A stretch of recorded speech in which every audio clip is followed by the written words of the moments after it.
ನಮಗೆ ನೆನಪು ಬರೋದು ಇಷ್ಟೇ.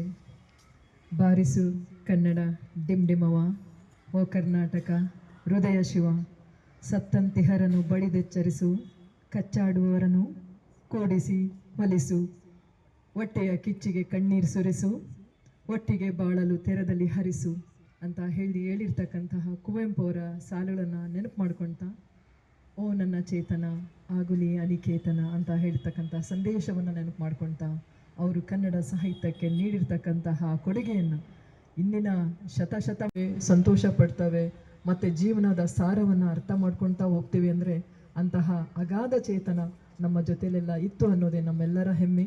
ಮುಖ್ಯವಾಗಿ ನಾನು ನಮ್ಮ ಕನ್ನಡ ಸಾಹಿತ್ಯ ಪರಿಷತ್ತರ ನಮ್ಮ ಜಿಲ್ಲಾ ಅಧ್ಯಕ್ಷರಿಗೆ ನಾನು ಅಭಿನಂದನೆಗಳನ್ನು, ಅವರ ಎಲ್ಲ ಪದಾಧಿಕಾರಿಗಳಿಗೆ ಅಭಿನಂದನೆಗಳನ್ನು ಅರ್ಪಿಸಲಿಕ್ಕೆ ಇಷ್ಟಪಡ್ತೇನೆ.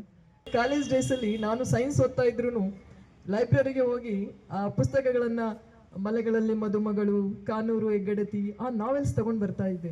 ಅವ್ರು ನನಗೆ ರೆಫ್ಯೂಸ್ ಮಾಡೋರು, ಇದೆಲ್ಲ ಲಿಟ್ರೇಚರ್ ಸ್ಟೂಡೆಂಟ್ಸ್ಗೆ ಅಷ್ಟೇ, ಸೈನ್ಸ್ ಸ್ಟೂಡೆಂಟ್ಗೆ ಕೊಡಲ್ಲ ಅಂತ ಹೇಳಿ. ಯಾಕಂದರೆ ದಪ್ಪ ಪುಸ್ತಕಗಳು ಖರೀದಿ ಮಾಡೋದು ಕಷ್ಟ. ಸೊ ಆದರೂ ಅವ್ರಿಗೆ ಹಠ ಮಾಡಿ ಕೂತ್ಕೊಂಡು ರಿಕ್ವೆಸ್ಟ್ ಮಾಡಿ ಯಾರೂ ತಗೊಳ್ತಾ ಇಲ್ಲ ಅಂದಾಗ ನನಗೆ ಕೊಡಿ ಅಂತ ಹೇಳಿ ಅಂತ ಓದಿದ ನೆನಪು ಬಂತು. ಆಮೇಲೆ ಕೆಲಸಕ್ಕೆ ಸೇರಿದಾಗ ನನ್ನದೇ ಆದ ಕಾಪಿಗಳನ್ನು ಪರ್ಚೇಸ್ ಮಾಡಿಕೊಂಡೆ.